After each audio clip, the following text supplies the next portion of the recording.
Hello everyone, this is David and me and my buddy Rene wanted to show you something. So we are working on this track called Outlaw right now. That's a trailer western type of track. And I uploaded a demo of this track on the Evenant Facebook page to ask some of you if there are any vocal recommendations or what type of vocal would fit for this track.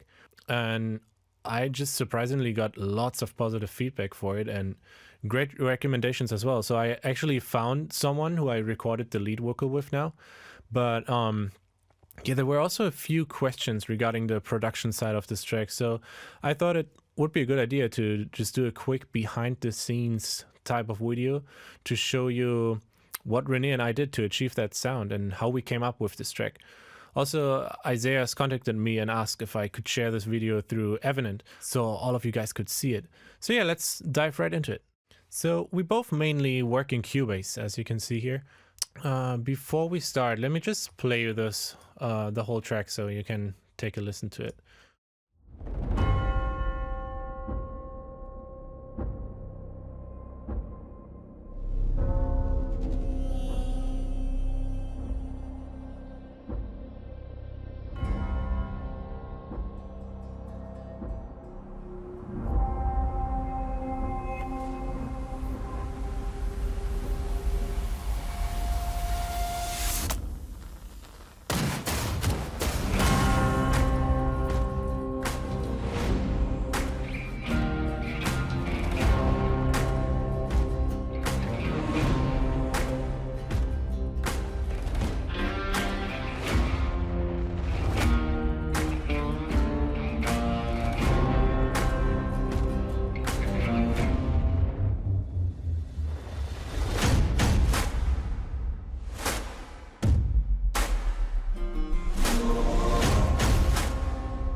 So yeah, that was the trailer track or the trailer version for this track, and it's still not completely done. We're still working on it, getting the vocals in there as well as the live choir we're going to record in a couple weeks.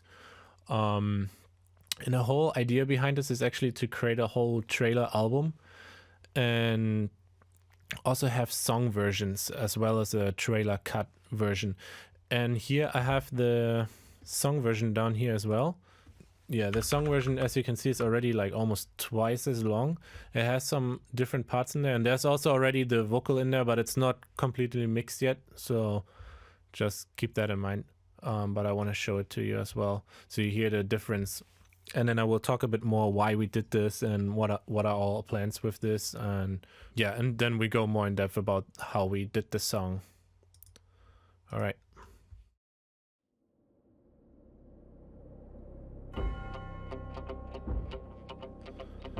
Oh yeah, and I will also not play all of it. Just show you the beginning to the chorus. I'm on the run with my gun, walking down from town to town. I'm gonna come for you, so you better start to run. No one's gonna hold me back. No one, hey, no one gonna put you in the ground. You're going down, you're going down.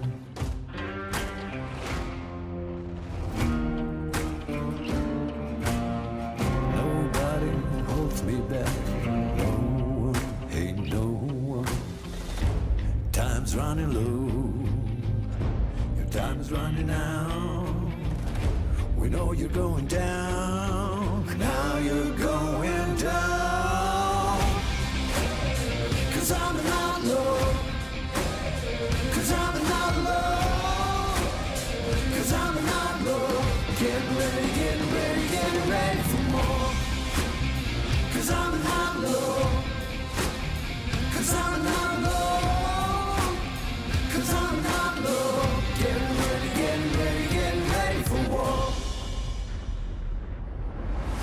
They say that I killed them. All right. So now you should get an idea of how the song version compares to the trailer cut version. So basically, in the trailer version, you have way more trailer hits and more sync points, those crazy breaks like you can hear in the beginning. It's one of my favorite ones here. Let's do this one. There we have the riser here coming up, and then some gunshots and explosion sounds and hits and all that stuff.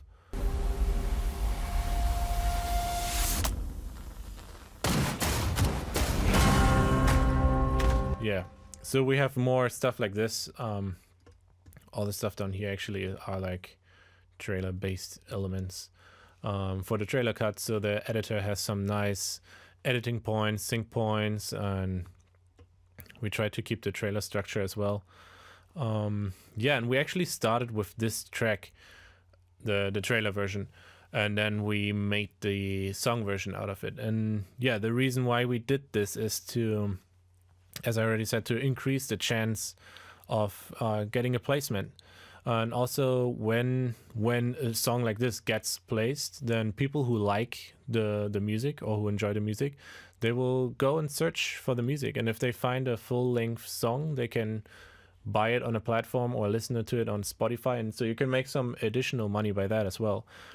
And yeah, what I think makes this album, or will make this album, unique or more stand out than others is that yeah, we really try to capture a unique kind of sound, get a lot of live elements in it as much as possible.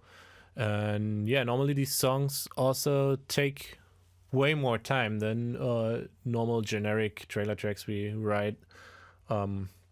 For example, for this song, or we have another song we're sitting on like for 2 weeks, and we're still looking for a rapper for that one.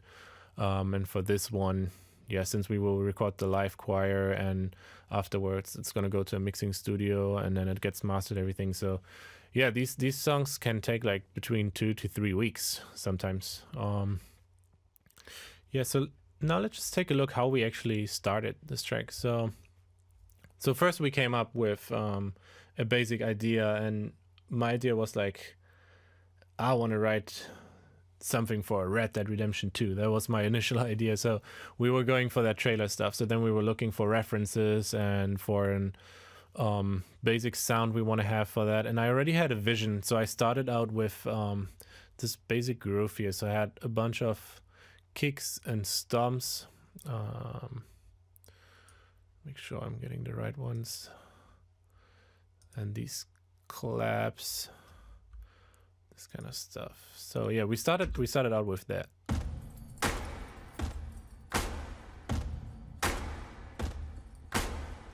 Pretty basic, if you ask me. But yeah, that was the beat we were going for, and then afterwards we layered it with some epic, more bigger trailerish hits and whooshes and rolls and all that good stuff. And for the stumps and for the claps, I actually used a library. It's a custom-made library from one of our clients. They recorded this library for an advertisement film, and they wanted us to use their library. So they actually partnered up with Native Instruments and created this custom library. And now, yeah, I'm just using their sounds, I guess. But they have really cool organic recordings like that, body percussions and all that stuff. Then afterwards, I actually started out with a piano draft. I don't have it here anymore, but what I was doing was basically just playing around with chords, getting the basic mood down, thinking of a chord progression, maybe a melody. Then I sent that over to Rene, and he did the guitars, which are here. So he recorded the guitars, but he's gonna tell you more about how he did the guitars and gonna explain the guitars more in a bit. So let's just move on. So after we got this part done, it sounded like that.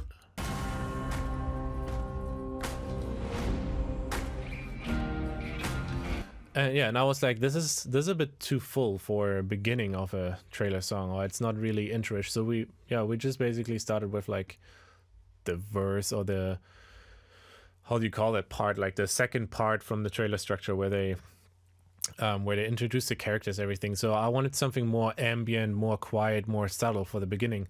So I actually used this. I took the stumps I have here and I put a filter on it. I think, yeah, just a fab filter and some more reverb. And actually, yeah, just I have a high cut here, so it just sounds a bit different if you. It's like compared to this.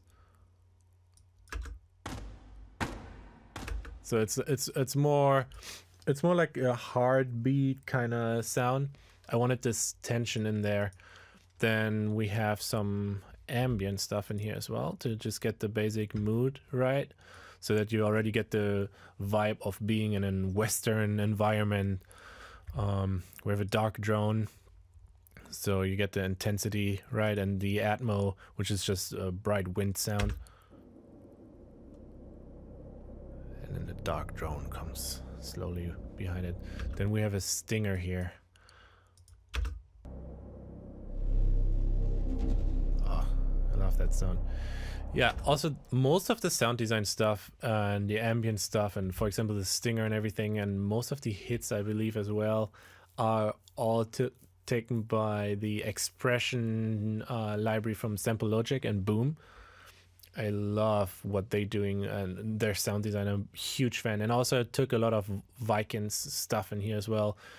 And I actually, I also took some of the stuff Max made for free. Some of his trailer sounds. the hit Bane, I think. And then I got it. I think I Riser as well or something. But yeah, so let's listen to the beginning here one more time. Oh. Well, we should also hear something now.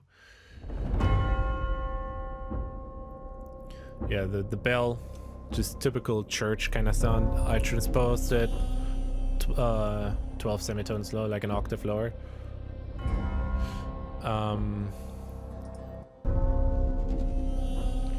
Yeah, the harmonica you hear is also a live recording. Rene just played it on a like $5 harmonica. And it just adds some detail to it, and it gets the mood right, like being in a Western environment. Then there's a dobro, I think, coming here. Yeah.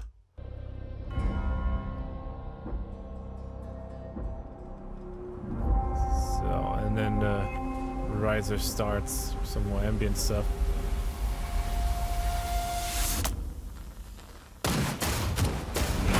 All right, and here I took this cool sound. This is also from Expression 2. They have really cool like Foley stuff. I was really surprised, and you can really take that stuff, layer it with things, layer it with hits, and get some really unique sounds. Because I think it's most important to have something unique in there. And so this for me, it sounded like, I think it's supposed to be like a bomb kind of thing where they lit the thing on fire, and then it goes towards the bomb and then it explodes at the end. But for me, it sounded like a guy's pulling out his lighter with a cigar, and then they're just shooting in a bar or something. Like, I imagine something like this. So I have these gunshots and this sound here.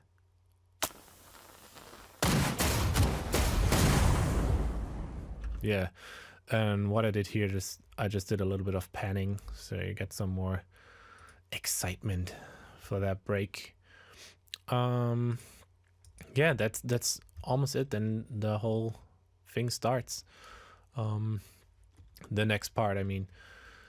So if we continue.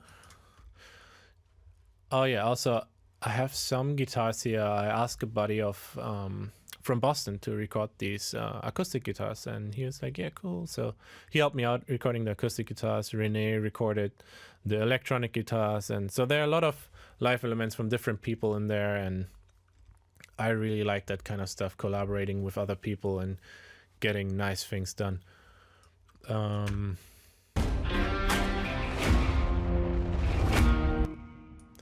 So yeah, what I did there is I wanted to add some excitement to the break, so it's not always the same.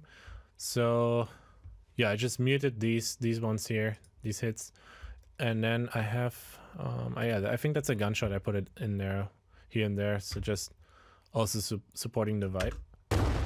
And then I actually used that and reversed it,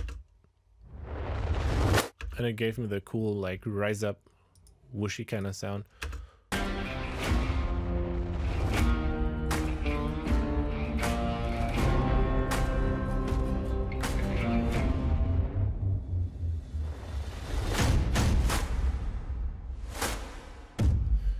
So for this part, we actually have the vocals are actually important here, but these are not the final ones. But let me just turn it on for now.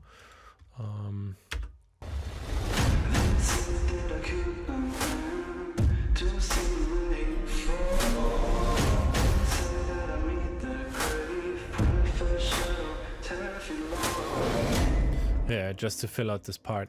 And what we have so far, so we have the intro, which is really important. Then we have the break, which separates the intro from the second part, which is like also kind of introduction, I guess. So trailers always start with like you first you see the mood of the trailer or the scenery, then it kind of like tenses up to a point, and then it just cuts down, and then the next part starts, and that's basically the part where the main characters get introduced, where you get some information about what's going on in the story about that movie, and then towards that part it's also getting a bit more intense or like a bit more drama, and then we have another break, and then another part comes in where the drama of the story gets more presented, or maybe the bad guys come in more, just some contrast of what happened before.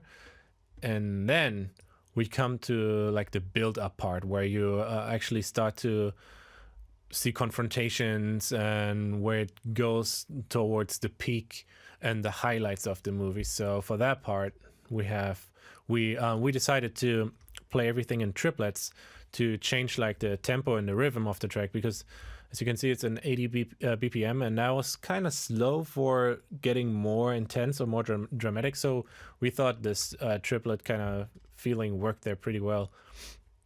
And we left some space in here so the trailer editor can put in some character conversations, or I just imagine like shooting scenes, and then they're like talking to the buddies and stuff, and then someone kicks in the door, and then someone else shoots, and like let me just play it, and maybe you get the same kind of vision, crazy vision like I do.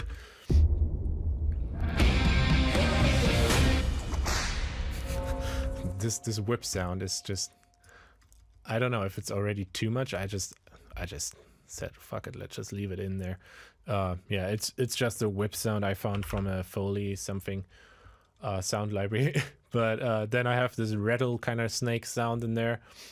Sometimes people ask like if Foley sound like this, like the whip sound or the rattle sound works in a trailer track, since if it doesn't fit with the picture, then it doesn't work, right? But what I think is the trailer editor, we will provide them stems so they can take it out if they don't need it. But if it works with a cut, or like with a cut or with a scene, then they already have something in there, and it's already mixed with the musical context. So I think that's always good. And if it fits with the scenery, like this, like I think it just sounds cliche, but not bad in a way. It sounds funny, you know. I think the whole track is like kind of like more humorous, like laid back, funny action. Yeah, so I just went with it. So let's listen to it again.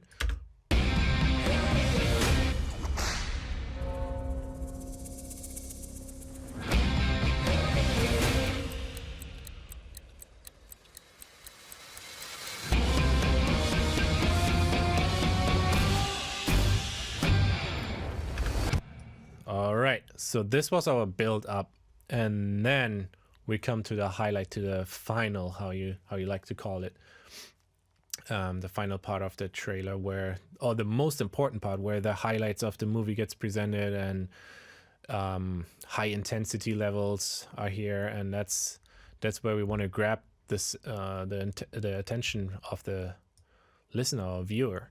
So yeah, we went with something more popish, so it sticks in your head, you groove with it. We will add like a lot of choir and vocals to that part as well, so it will be really huge and cool, and maybe people will like that track and they want to listen more to it. So that's why I wanted to have like a basic pop structure, but keep it like, yeah, just keep it right in the mood and nice rockish, and add it with some nice trailer whooshes and hits and gunshots and all that kind of stuff. And later here it gets even more intense, but yeah, let's listen to it.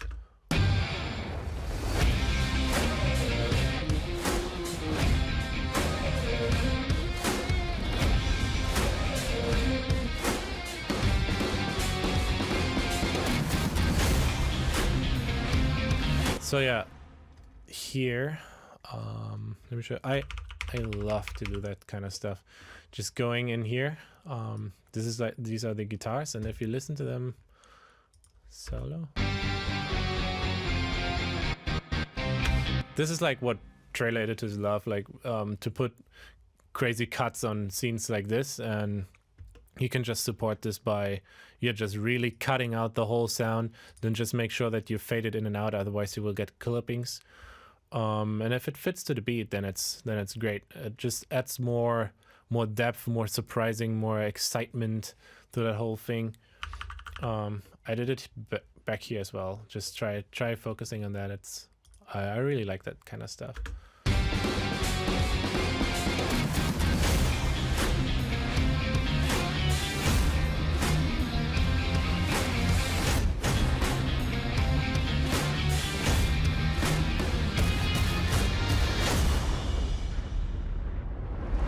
Yeah, so here I actually put it the same gunshots we heard at the beginning break in here as well, because I thought, why not? It's a cool sound. It works great. I have a bunch of risers here again, some reversed gunshot and explosion sounds and hit sounds. I like to just take a hit and then reverse it and then resolve it in the actual sound, so it always sounds really cool. I did the same with the claps. If you listen to it, it always just works great. Yeah, it just really drags you into the action. And as you can see, I did this a lot here with many things. So you get this giant big boom at the end, and then there's our outro. So I think there are different types of outros for trailer music. There's the really epic going nuts one, or just like finishing it off like we did here, and then there's this type of outro where you actually go back to the intro and have like the same kind of mood again and go back and reflect everything. But I think for this type of trailer music, or what we're aiming for, what I vision, I guess just this works great. And if they want to go back to the intro sound, they can just pick the stems from the ambient stuff and put it somewhere in the back. But yeah, let's listen to the last part here again.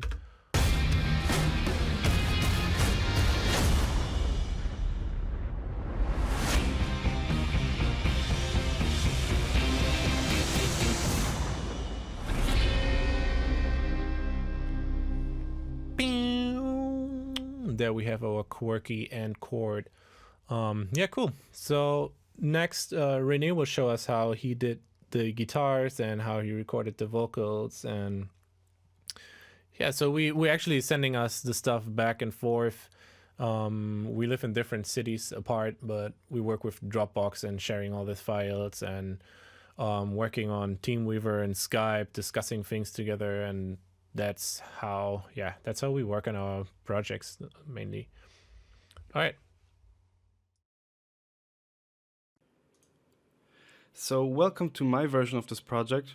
I recorded mainly guitars here, some sound effects and backing vocals, which we are going to replace or enhance with a small choir, or rather a small group of people.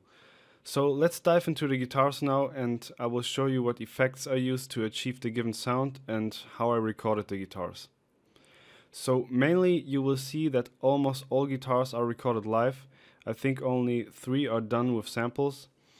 And for the live recordings, I actually used an inexpensive Yamaha e-guitar, and to be honest, you don't need anything more to achieve some great raw material to work with. I recorded every single guitar passage 3 times actually. The reason I did that was I panned the one recording here hard to the left and the other one hard to the right, and the middle one stays in the middle. And then I took all 3 tracks and actually grouped them so I could apply all the effects to all the recordings here. Let's have a listen how this sounds raw. Okay, I can leave on the preamp.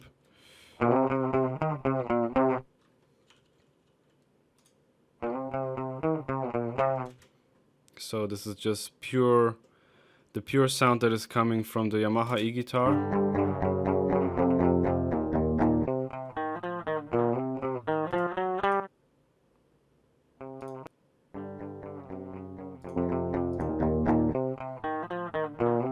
So you get this nice stereo effect here.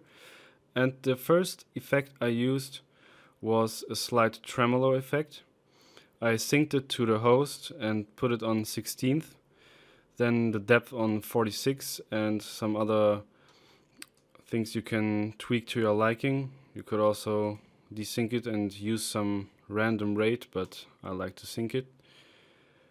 And the next thing I used was the Arturia 1973 preamp. And the only thing I did here actually was I cranked up the highs and left the rest as it is. And now the main thing that shapes the sound of the guitar is done with the bias amp 2 actually. This is how it looks like. You have this complete effect chain here, and you can mess with all these settings to shape the sound you want. And this is how it sounds with the bias.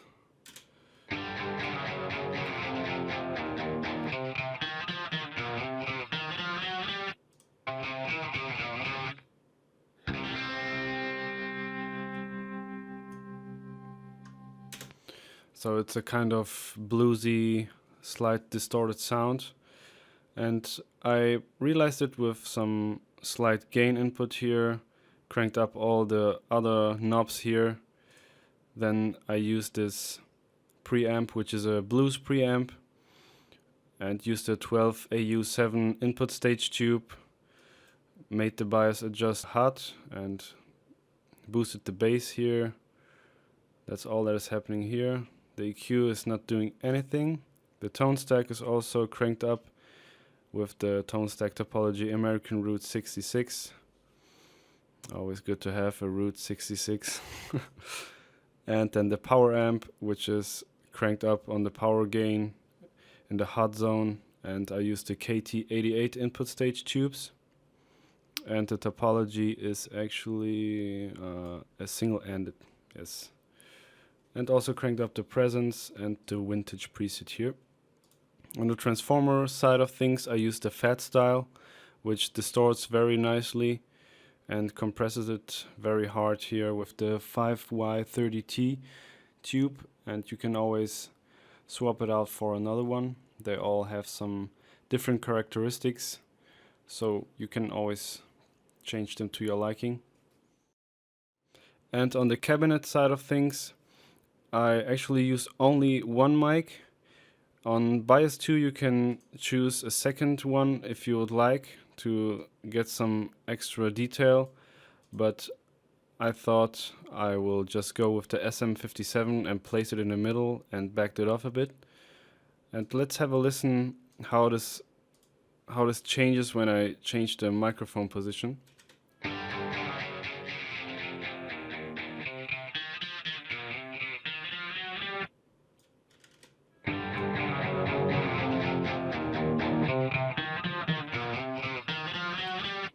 So my sweet spot was actually there, And this is how you can actually shape the sound that is coming from the cabinet.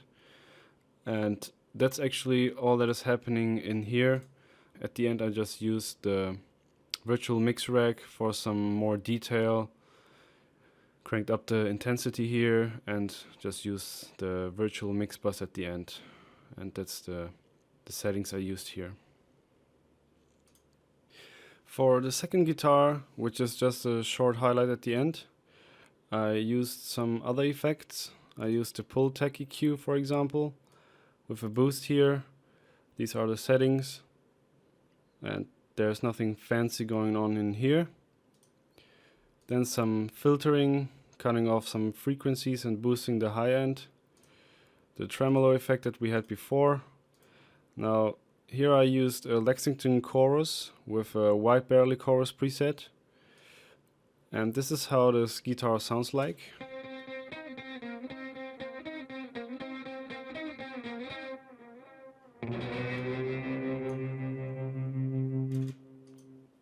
So, not heavily distorted. And when it comes to bias, there's the preamp 76RC 120, the blues preamp, some EQing here, boosting the high and the lows, the acoustic equalizer preset, tone stack, the standard power amp with some slight distortion here, the transformer, which is a pure style compression. And in this cap I used two mics actually, far off in the distance, and yeah, that's actually everything that is happening in here. Some high boost again, and to add some more shimmering and more details I used the FG Bumper and the Revival, and then the virtual mix bus again.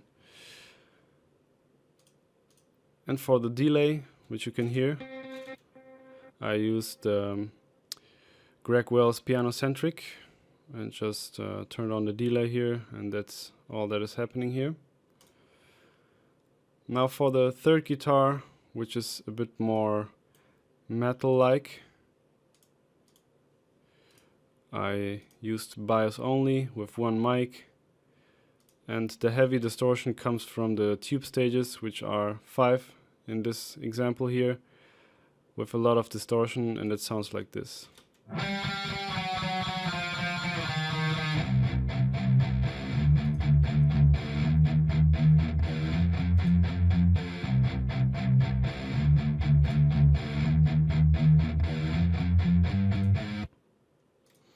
So this is the sound that I used here.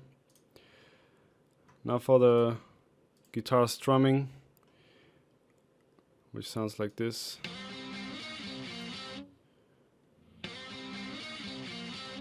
I also used a blues power amp here and changed the sound to this one.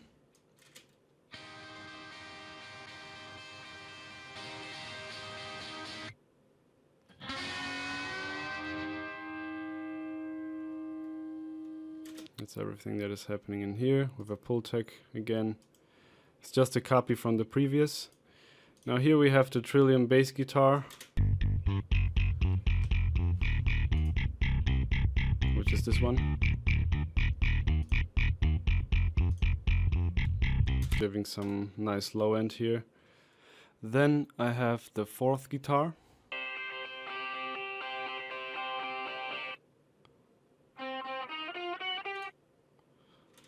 Here's some rotary effect applied on the guitar with a 1920s preset.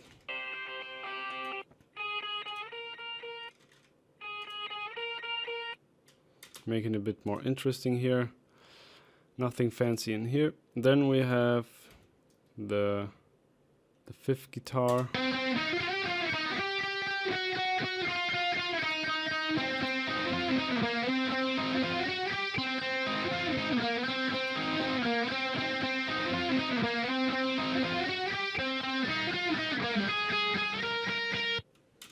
Also with a metal tone, just waiting for bias. like a copy. The sound is changed a bit here, just to have some variation. Then the guitar number 6. That's a copy again. Nothing special in here. Then we have some strumming.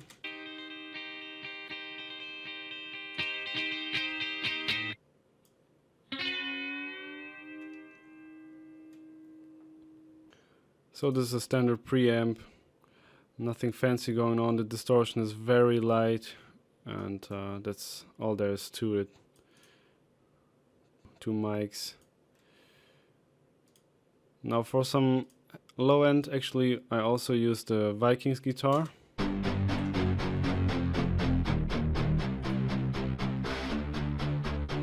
This one here.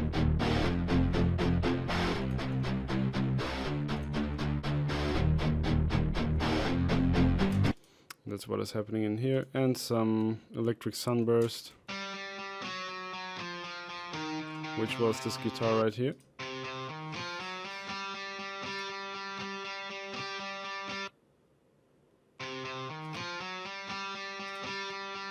And that's all the guitars that we have, and together they sound like this.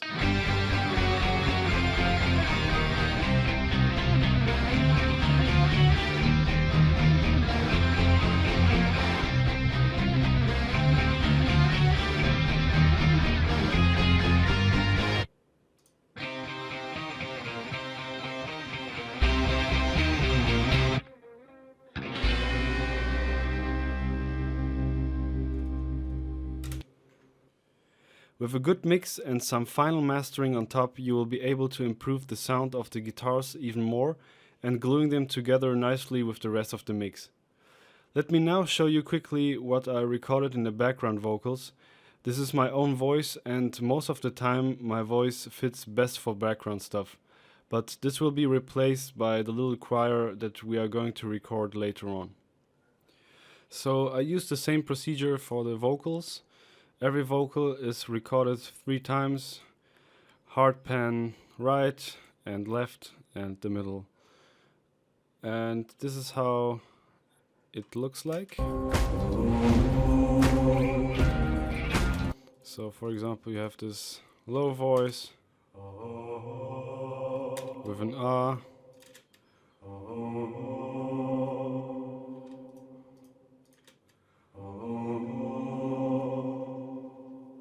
And an octave higher. The same here. Just another variation.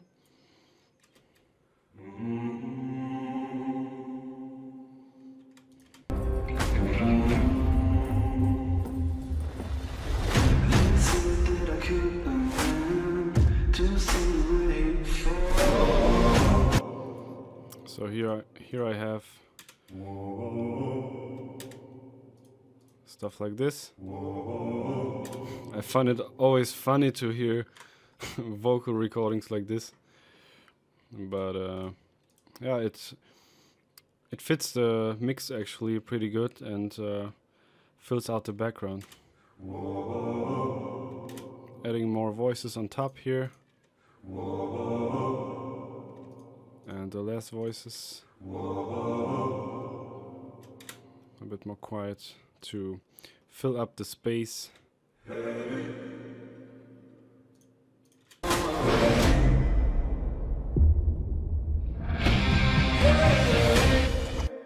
So you have the same here. Higher stuff. I love it.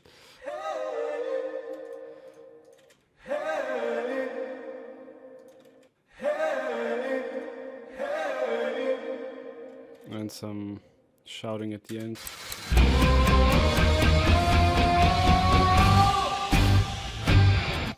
That's actually what is happening with the vocals. Nothing special. And the ticking sounds that you just heard, I also layered 3 pocket watches over each other.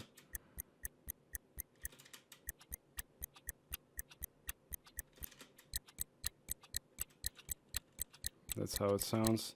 And the signature spur sound that cowboys always had on their boots.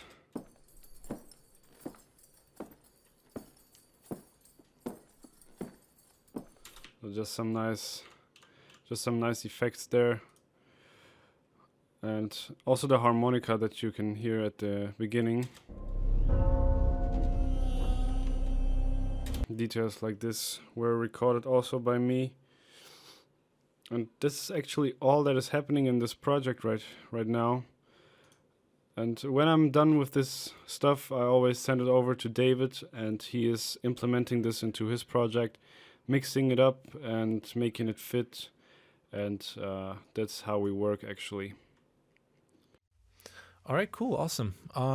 Yeah, we really hope that the video helped you out a bit and that you could maybe learn one or two things. I always think it's really helpful to see how other people work and to take a look at their projects and see how they solve problems.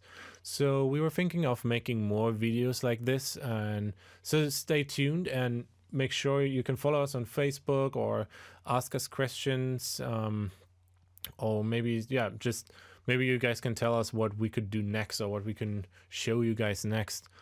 But yeah, it was my pleasure, and we will see you soon, hopefully. Cheers.